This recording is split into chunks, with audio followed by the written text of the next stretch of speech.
Fala pessoal, tudo bem com vocês? Sejam bem-vindos a mais um vídeo aqui no canal. E no vídeo de hoje eu vou falar a respeito de um dos piores casos já ocorrido na Austrália. O caso Anita Cobb. Pessoal, esse caso ficou maior do que eu pensava. Para quem já está aqui no canal sabe que geralmente eu não costumo fazer caso muito longo. A maioria dos meus vídeos é 15, 17 minutos, mas esse aqui ficou, vamos dizer assim, bem longo. Para quem gosta de caso longo, é um prato cheio, né? E ele está cheio de informações. Eu trouxe aqui todas as informações disponíveis para vocês e tudo mais. Então é um caso bem completinho. Falando nisso, eu peço para vocês que fiquem comigo aqui até o final, tá? Isso valoriza muito o meu trabalho. E se vocês gostarem do meu vídeo, é daquele jeito. Deixa um like e um comentário que me ajuda muito. Então, sem mais delongas, bora pro vídeo.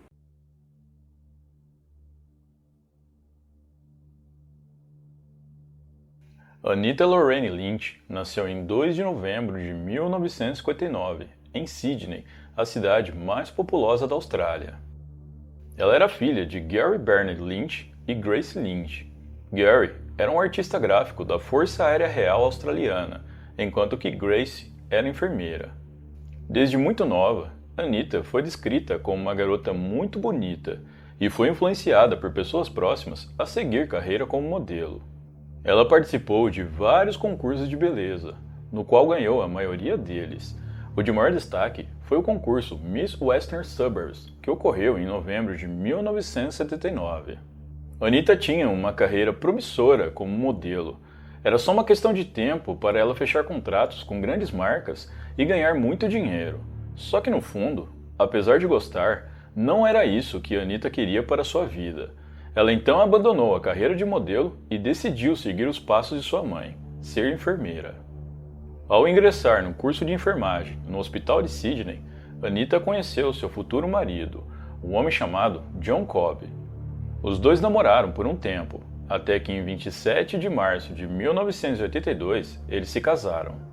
Após o casamento, Anita saiu da casa dos seus pais na cidade de Blacktown e foi morar em Sydney com John, o seu marido. Ela conseguiu um emprego como enfermeira em Sydney e é dito que ela estava muito feliz e fazia vários planos para o futuro. Blacktown, a cidade em que os pais de Anita moravam, fica a cerca de 34 quilômetros de Sydney e sempre que podia, ela ia até lá para visitá-los. O casamento entre Anita e John ia muito bem no começo, assim como a maioria dos casamentos, mas após alguns anos, a relação entre os dois começou a esfriar e eles se separaram. Com a separação, Anita saiu de Sydney e voltou a morar com seus pais em Blacktown. Apesar de terem se separado, Anita e John ainda mantinham contato. Inclusive, em um depoimento posterior, John disse que eles se davam bem e até estavam planejando se reconciliar futuramente. Mesmo tendo voltado a morar com os pais em Blacktown, Anita continuou trabalhando em Sydney como enfermeira e fazia o percurso de 34 quilômetros todos os dias até o seu trabalho.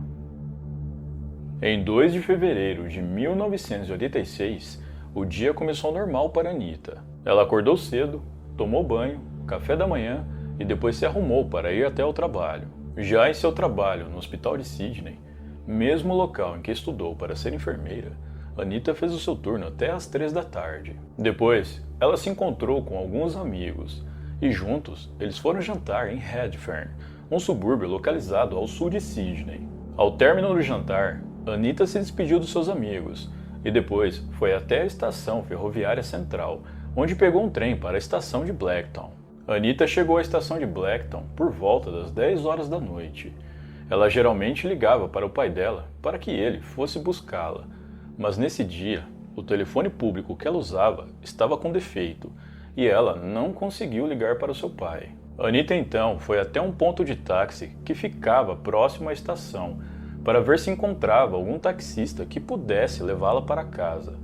Mas justamente naquele dia, não havia nenhum taxista trabalhando. Devido a isso, Anita decidiu que iria caminhando para casa, mas o que ela não sabia era que ela jamais conseguiria concluir seu trajeto. Anita estava sendo observada por um grupo de homens, 5 no total, desde que havia desembarcado na estação de Blacktown. Esses homens se tratava de John Travers, Michael Murdock e os irmãos Murphy, que eram Michael, Gary e Les. Todos eles velhos conhecidos das autoridades e considerados criminosos perigosos. Os 5 estavam em um carro roubado e passaram a seguir Anita sem que ela percebesse. Em dado momento, eles pararam o carro bem ao lado dela, e 2 dos 5 homens desceram e a arrastaram para dentro do veículo. Anita tentou lutar contra os 2 homens. Ela chutou e gritou, mas eles eram mais fortes e conseguiram dominá-la e colocá-la no carro. Enquanto era dominada por eles, uma família que morava em uma casa próxima ouviu os gritos de Anita e saíram para a rua para ver o que estava acontecendo. Essa família era composta por um adolescente de 16 anos, a sua mãe e a sua irmã mais nova. Eles chegaram a presenciar o momento exato em que os 2 homens arrastavam Anita para dentro do carro, e ao ver a cena, o adolescente correu para tentar ajudá-la. Contudo, os criminosos foram mais rápido, e após conseguirem colocar Anita dentro do veículo, eles aceleraram e se evadiram do local. A família voltou para dentro de casa e ligou para a polícia, informando o que havia acabado de acontecer. Ao serem informados, os policiais começaram a fazer buscas pelo veículo dos criminosos, que se tratava de um HT Holden Kingswood na cor branca. Pouco tempo depois, um vizinho da família que presenciou o crime foi informado por eles sobre o que tinha acontecido, e ele decidiu ajudar saindo com seu carro para procurar pelos criminosos. Esse vizinho dirigiu pela estrada Ring Road, que hoje é conhecida como Peter Brook Drive. Ele chegou até um paddock, local em que é realizado corridas para cavalos, que aparentemente estava abandonado. Lá, ele desceu do carro e com uma lanterna, ele começou a vasculhar a área em busca dos criminosos. O local era grande e havia muito mato. Desse modo, o homem não conseguiu vasculhar tudo sozinho. Ele procurou até onde deu pelo local, e depois, já sem esperanças e acreditando que os criminosos não estavam ali, ele decidiu voltar para casa. Mas, incrivelmente, o que ele não sabia era que os criminosos estavam sim ali. Eles estavam escondidos em um local do paddock onde havia muito mato alto, o que ajudou a esconder o veículo deles. Enquanto o homem estava procurando por eles, eles tamparam a boca de Anita para que ela não gritasse, e todos ficaram em silêncio dentro do carro.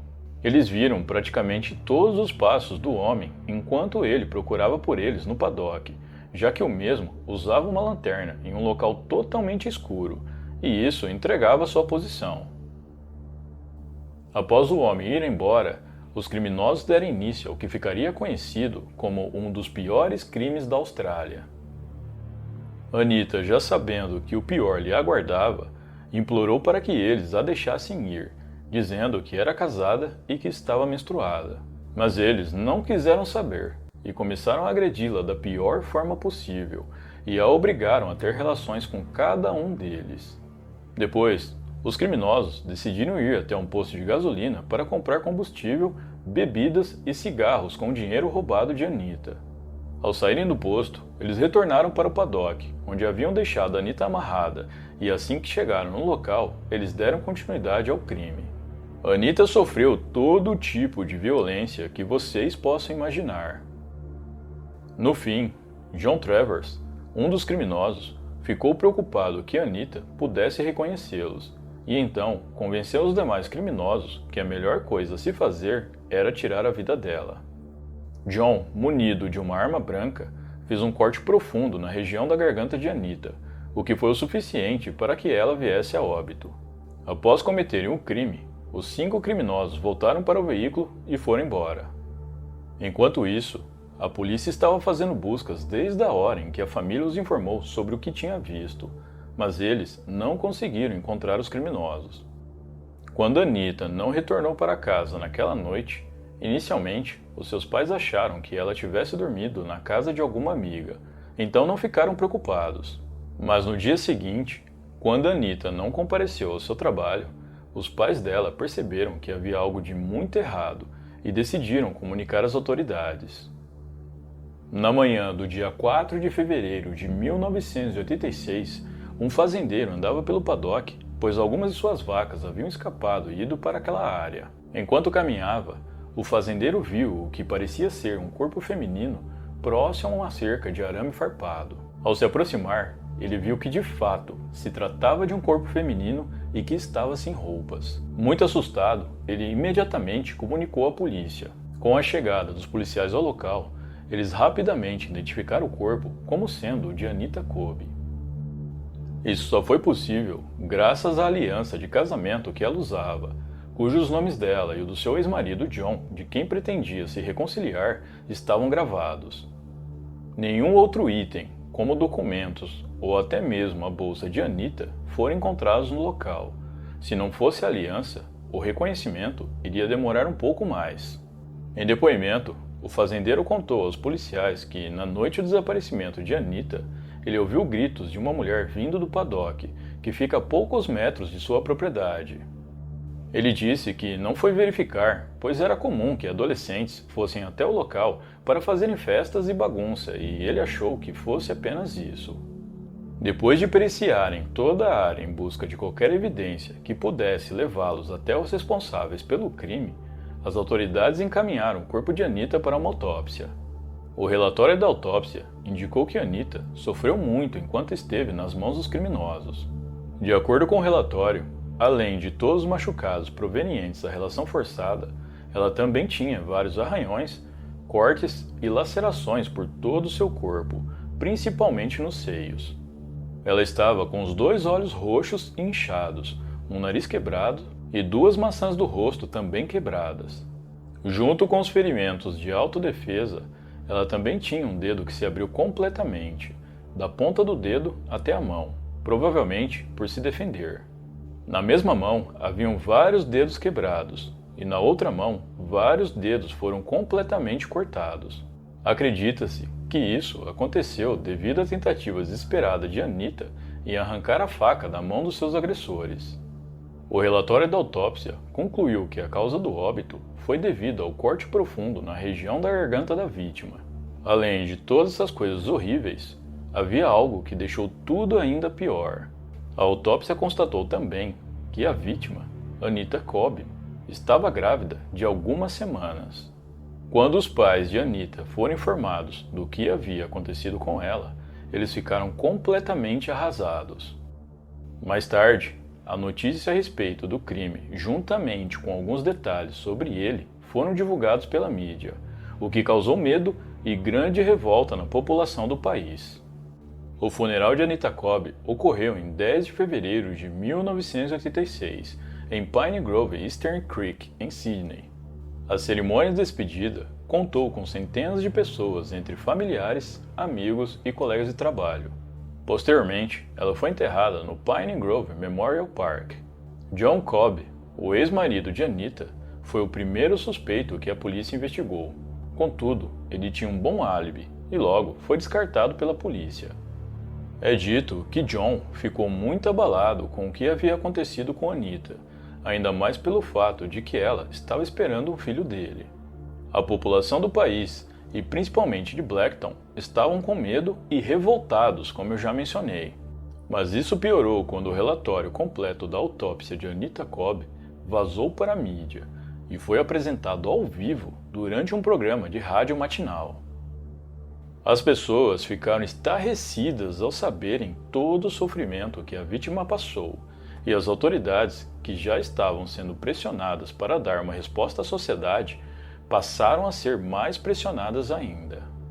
Com isso, o governo do estado ofereceu uma recompensa de $50.000 australianos para qualquer pessoa que tivesse informações que pudessem levar as autoridades até os criminosos. Posteriormente, a polícia fez uma reconstituição de todos os passos de Anita da noite do crime.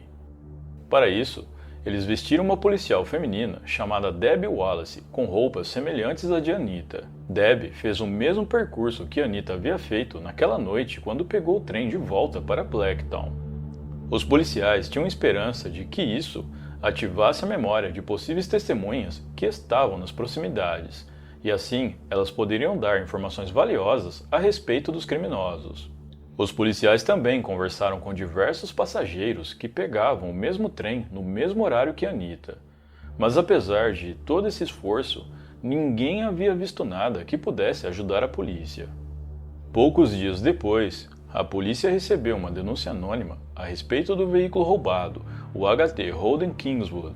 Os policiais foram até o endereço citado na denúncia para averiguar se ela era real. Ao chegarem no local, eles conseguiram localizar o veículo roubado. E junto a isso, eles prenderam 3 dos 5 criminosos: John Travers, Michael Murdock e Les Murphy. Até então, a polícia ainda não havia feito uma conexão entre o veículo roubado e o veículo utilizado no crime contra Anita. O veículo, como já sabemos, era o mesmo, mas a polícia não sabia, e a denúncia que eles atenderam era porque o veículo era roubado. Com isso, Michael Murdock e Les Murphy foram ouvidos pela polícia e depois liberados sob fiança. Já John Travers foi mantido preso devido a ele ter passagens por crimes de natureza violenta. Com o John Travers sob custódia, alguns policiais começaram a ligar os pontos e passaram a desconfiar que ele pudesse ter participação no crime contra Anita Cobb. Os policiais então decidiram questioná-lo sobre isso, e John acabou demonstrando um pouco de nervosismo e deu declarações conflitantes sobre onde ele estava na noite do crime. Isso, obviamente, deixou os policiais mais desconfiados ainda, que decidiram que iriam investigar John mais a fundo. Nesse meio tempo, enquanto John Travers estava sob custódia, ele solicitou aos policiais para que eles avisassem uma amiga dele que ele queria cigarros. John passou o número de telefone dessa amiga aos policiais, e foi aí que as autoridades tiveram uma ideia. Como eles desconfiavam que John tivesse participado do crime, mas ainda não tinham nenhuma prova concreta que pudesse incriminá-lo, eles decidiram pedir ajuda a essa amiga do criminoso. Os policiais entraram em contato com ela através do número de telefone que o próprio John Travers passou para eles, e descobriram que, na verdade, a mulher era uma tia dele. Os policiais conversaram com ela e explicaram toda a situação. Eles falaram sobre Anita Cobb, como ela era uma enfermeira dedicada e tinha a vida inteira pela frente. Falaram sobre a desconfiança que eles tinham a respeito do sobrinho dela, e dada a ficha que ele tinha, haviam grandes chances de ele estar ligado ao crime. Por fim, os policiais pediram a ajuda dela, dizendo que ela poderia ajudá-los a fazer justiça. A mulher, que recebeu o pseudônimo de Senhorita X por questões de segurança, aceitou ajudar os policiais. A partir desse ponto, um plano começou a ser elaborado para que uma confissão de John e dos demais criminosos fosse extraída deles. Foi decidido pelas autoridades que a Senhorita X deveria usar uma escuta e falar com os criminosos a respeito do crime. Como John Travers havia pedido cigarro a ela, os policiais viram aí uma ótima oportunidade para que ela pudesse conversar com ele. A mulher então foi até a prisão em que John estava detido para levar os cigarros.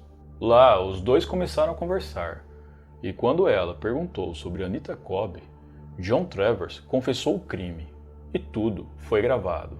Posteriormente, a polícia pediu para que a mulher fizesse o mesmo com Michael Murdock. Ela então, com uma escuta, foi até a casa dele, e em conversa, Michael Murdock também confessou o crime, e ainda disse que os irmãos Murphy também haviam participado. Tudo foi gravado. Através dessas confissões, a polícia conseguiu mandados de prisão para os 4 criminosos que ainda estavam em liberdade. Com isso, John Travers, Michael Murdock, Michael Murphy, Gary Murphy e Les Murphy foram acusados formalmente pelo crime contra Anita Cobb. Além desse crime, eles também foram acusados de diversos outros, tais como roubo de veículo, furto, arrombamento, posse de entorpecentes e invasão. Ao todo, desde o dia do crime até a prisão dos responsáveis por ele, foram 22 dias. A polícia até chegou a ser elogiada pela população na época por ter solucionado o crime em menos de um mês. Agora, antes de irmos para o julgamento, eu vou falar um pouco a respeito de cada um dos criminosos para complementarmos ainda mais esse caso. Vamos começar por John Travers, o pior deles.